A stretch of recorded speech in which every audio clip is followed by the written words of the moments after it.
You're our first female guest, which is very exciting, having been such an influence on some of these WNBF superstars, even DFAC superstars at the moment, when you're talking about Nigel Davis, Rob Hope, and of course David Kaye and Nathan Williams. I mean, the list really goes on, right?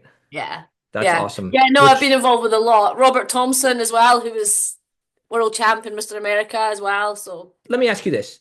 Was that the reason why Rob Hope just stopped completely at that point, or was he had already stopped? Like, was there that experience?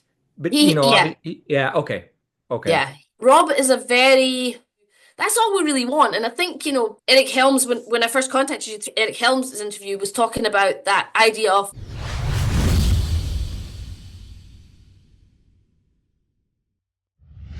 Why don't we start with your history? So we're talking a former WNBF pro, former PNBA pro, DFAC, IFPA, right? When it yeah, was the IFPA, that was before the OCB took over, right? And you competed at the Yorton, the Olympia, the Universe, WNBF Worlds, DFAC Worlds. I mean, this is an incredible resume. So let's back up and talk about your WNBF history. Let's start there because I think that's where you initially, well, I don't want to say made your debut, yeah, professional debut. was. Oh, Yeah, it okay. would have So been there my you go. professional debut. Yeah. Yeah, I mean, I first competed. I mean, my first amateur show was 1990, and I competed with what would be the IFBB in Scotland here. And it wasn't a natural show, obviously, but that was my first couple of shows were just local shows. So I went in and did them. And then someone told me about natural bodybuilding. So it was the AMB at the time here in the UK. So I did my first AMB show in 1993 and I got second in the Britain. I took 1994 out and in 1995 I won the overall and won my pro card. And at the time it was a WNBF pro card. It was the same year as Nigel Davis won his pro card, which is why Nigel and I are so close because we have literally travelled to every show together since 1996. I think was our first debut at the WNBF Worlds. Wow, Um, and that is so cool. 1996. Now, I don't yeah, know the history with the women's, but I do know that that was when Greene won the WNBF World he Championship did. title. Yeah, Yeah, that yeah, is so cool. And that was when Nigel, of course, he was there, but he hadn't won it until like I want to say 5 years later or something like that, right? In 2003. yep. That'll be right. Yeah. Yeah, yeah. Yeah, so that is really cool. And did you have the pleasure of witnessing that in person, the Greene World Championship win that he got? Oh yeah, yeah. I mean, I met Kai. I mean, it was my first. That was my first visit to America. My first pro show. I felt like extremely naive and innocent being there, and I went in to do my polygraph, and Kai Greene was there with some Elverney McGee and Hernandez.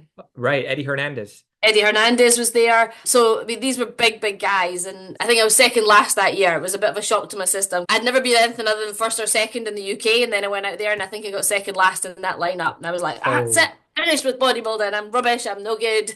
And then I decided at the time I was teaching a lot of fitness classes. So it was limited how much muscle I could put on. So I gave up teaching fitness classes, went into personal training, so I wasn't doing quite as much physical stuff. So the following year we went out 1997 and we went out with a team again from the UK and Nigel actually won the international that year. He won the overall in the international that year and I think I placed sixth that year. So it was a little bit progress.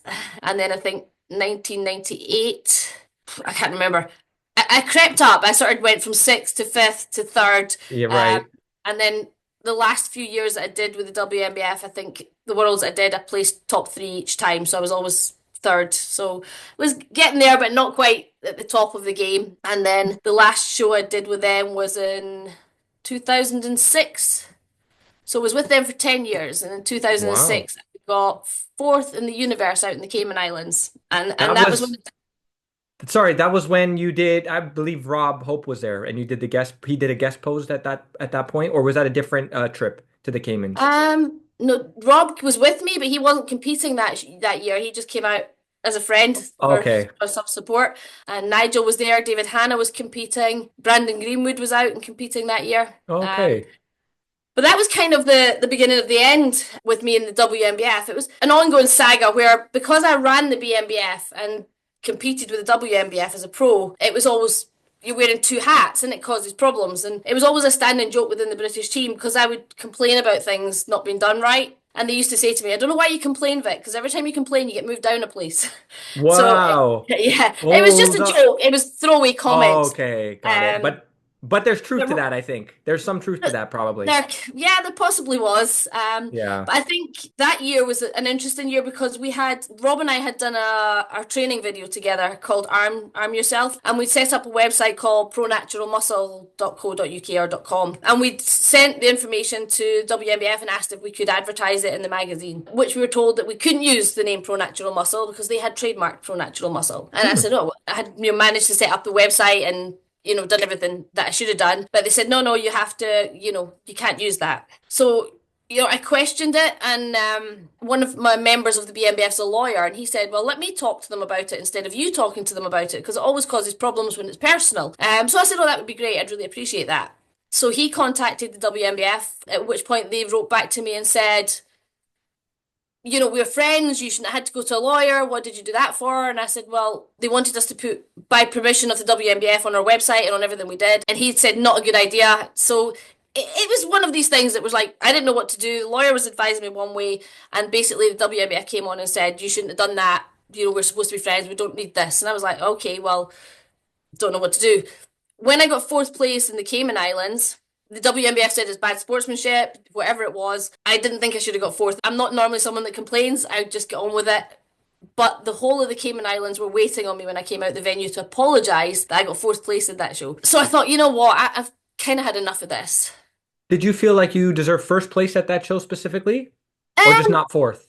Not fourth, first or second. But it was, it was a message. You've stepped out of line. This will be your place. So I contacted the WNBF and said, look, it's becoming more and more difficult for me to compete as a professional and run the BNBF. So what I'm going to do is I'll keep running the BNBF. I'll keep bringing the team to the WNBF. I said, but I want to go and pursue something for myself. So they came back and said, no, you can't do that. If you don't compete with us or compete anywhere else, the BNBF will lose its affiliation to the WNBF. So I said, that's not really very fair. You're holding a gun to my head, and it's, this is my hobby, it's what I love, and it's not fair. I just want to be able to separate the two things. No, you can't do that. The advice I was given by someone who I had a lot of time for in WNBF, and I don't want to name names, was that the man in charge at the time didn't like me, and the best thing I could do was compete in shows that he didn't judge. So that tells you it all within its, that statement was enough. So, much as I loved the WNBF at the time, we've had so many good experiences going out, and I had full intentions of keeping taking the team. I spoke to a few of the others like Rob and Rachel Hayes and a few of the other people involved, and they went,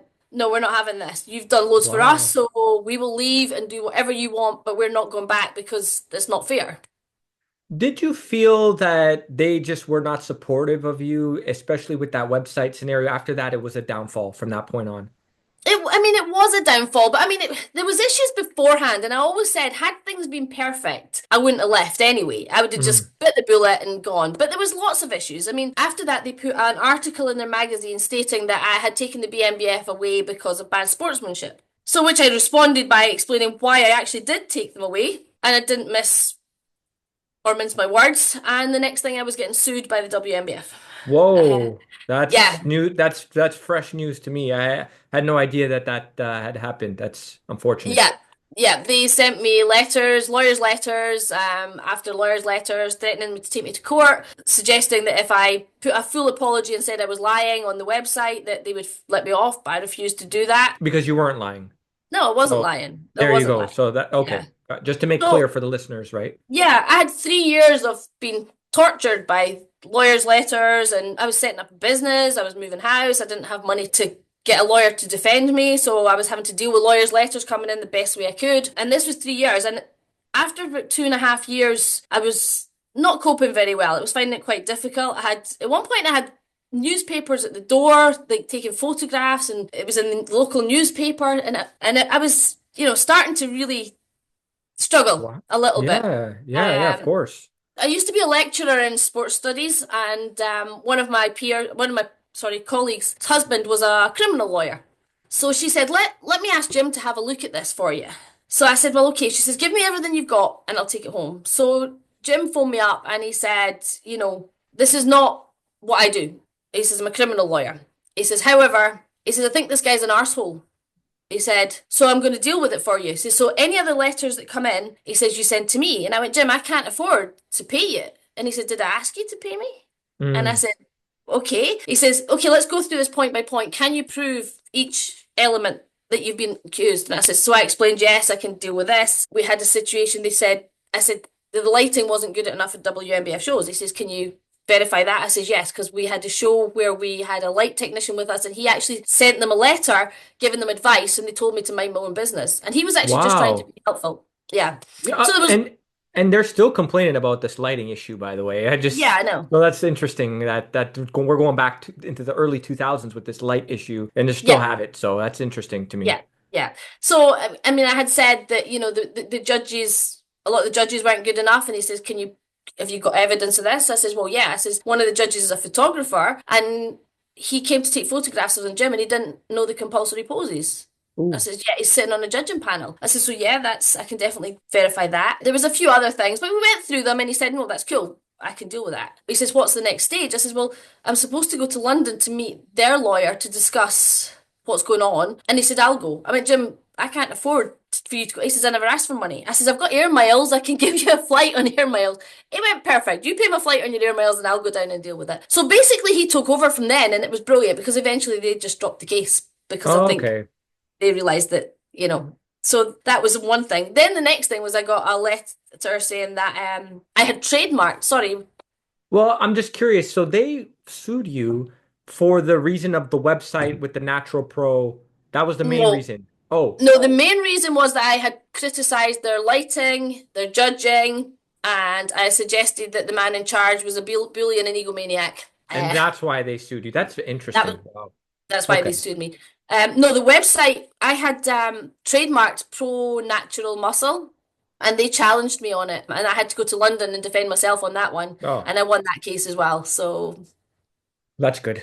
So that was the end of me having anything to do with the WNBF. But it hasn't really changed. As you said, the lighting's still a problem. There's still favors get done when they want a new affiliate to do well. It's like they're saturating natural bodybuilding with pro cards now so that the standard is going down so far. It's becoming so easy to get a WNBF pro card. But it's a pyramid scheme. I mean, all they're doing is encouraging all the affiliates to give out as many pro cards as possible because that money goes into their pot. So basically, the more pro cards they give out, the more money they get. They demand that you keep your pro card every single year, which is one of the arguments I had, that you have to pay for your pro card every year whether you use it or not, which I think is completely wrong. So basically, it's a money-making scheme. Giving all these pro cards out is making a lot of money for the WNBF. Wow. And of course, you're not the first to speak on this, but what's interesting is there's obviously mixed feelings with the WNBF. You get guys who come on the show who compete within the WNBF or have competed and will speak very highly of the WNBF, or depending on the experience, it's the opposite. So I've spoken to quite a few, especially from the UK. That's where the negative association comes from and why they've switched over to the PNBA. And for those of you tuning in, you'll probably know if you have been following along with the episodes. I know the UK DFBA also dropped the affiliate with the WNBF and went to the PNBA. So let me ask you this. Was that the reason why Rob Hope just stopped completely at that point? Or was he had already stopped? Like, was there that experience? But, Yeah, yeah, okay. Okay. yeah. Rob is a very deep guy and he's a very loyal sort of person. Bodybuilding's a hobby and he didn't like the whole atmosphere that went with it. When we left the WNBF in 2006, I actually pleaded with him to go back and do his last year because I think he'd won the worlds twice and he would have been the first one to win it 3 times in a row. And I was Right. like, just go back one more year, but he wouldn't do it. It says it all. I mean, I'm still friends with Rob, I'm still friends with Nigel, I've still got all these friends from way, way back that are involved. And obviously Rich Fitter, who runs the DFAC with me, was, one of the heads of WNBF at one point as well. So Wow. it's difficult for me because although the WNBF had its faults, I liked the fact at the time that it kind of was the only organization of the main organization. So from an athlete point of view, that's all we really want. And I think, Eric Helms, when I first contacted you, Eric Helms' interview was talking about that idea of one show. And for me, that would have been the ultimate, from that was what it was all about. That was what we wanted, was to have somewhere to go. And as I said, I think I wrote on an article on Facebook, and I put out there, and I think it was about 2013, just after we started the DFAC, that, wouldn't it be great if, and I think at the time there was sort of like the OCB, well, Yorton Cup, there was the PNBA, the WNBF, and we were sort of there. And that was sort of four main ones, although it's multiplied greatly now. And I said, why don't we have like one show that we do together every single year, and each year one of us runs it. Whatever organization is running it, we follow their rules, their guidelines, their criteria, but we put up a panel of judges where if there's four organizations, we put two judges in each and have, a judging panel and do it. And each year there would be a different organization runs it, but that way we would have this ultimate show. But everybody just was like, no, not going to happen. But I mean, the DFAC is non-for-profit. A lot of these other organizations, as I've said to you,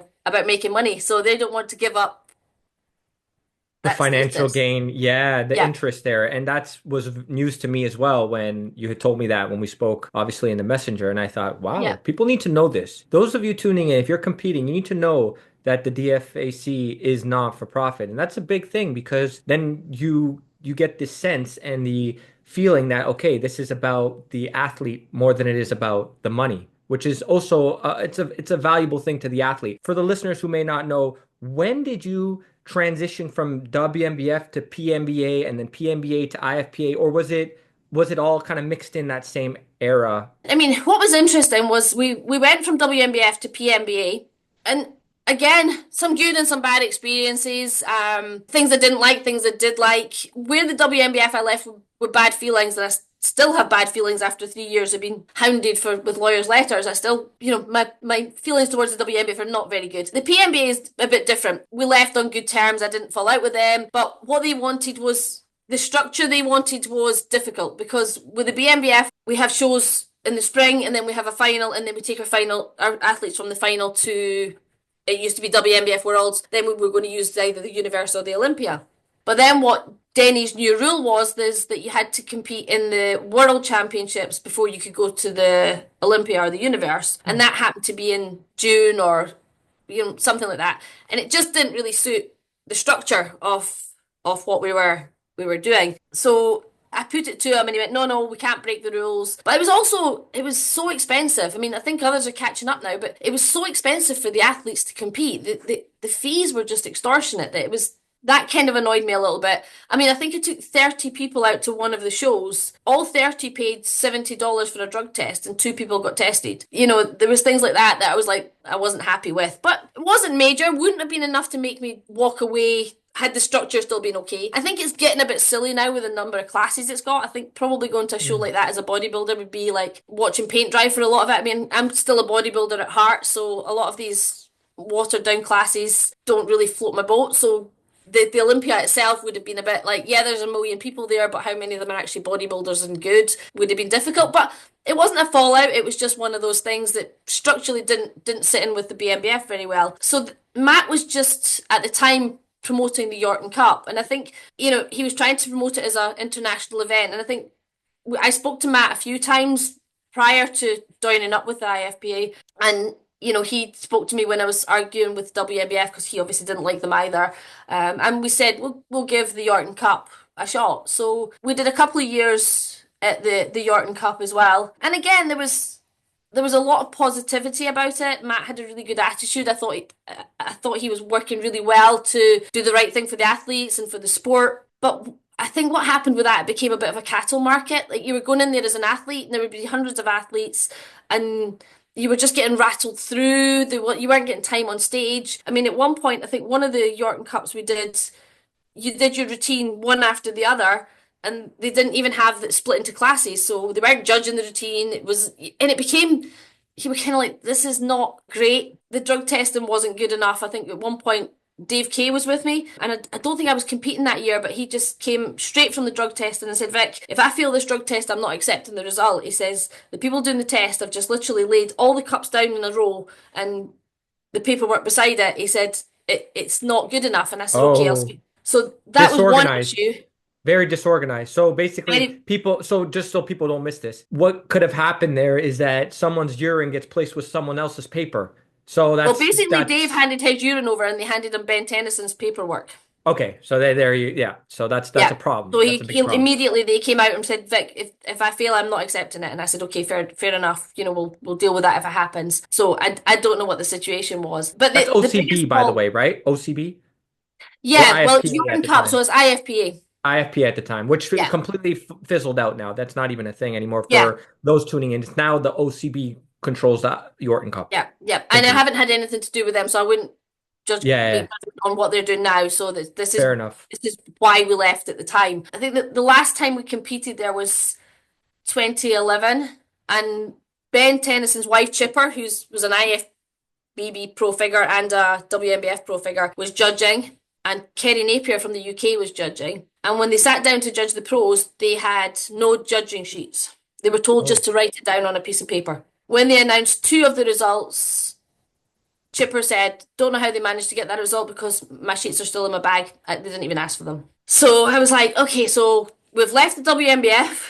The PNBA was starting to have problems, and now we're in an organization where these sort of situations were happening. So we went from that show, which was in Washington, to LA. A crowd of us from the UK, the BNBF team, and one of them said, "Oh, Vic, you're just going to have to start a world organization." And I was like, "No, that's out my realms. It's not happening." And they said, "Well, you have to because we need somewhere to go and we need it done right, and you're the one that'll do it." And I was like, "No, no, no. I'm still competing and I'm enjoying competing, but." So I came back home and phoned Rich Fitter.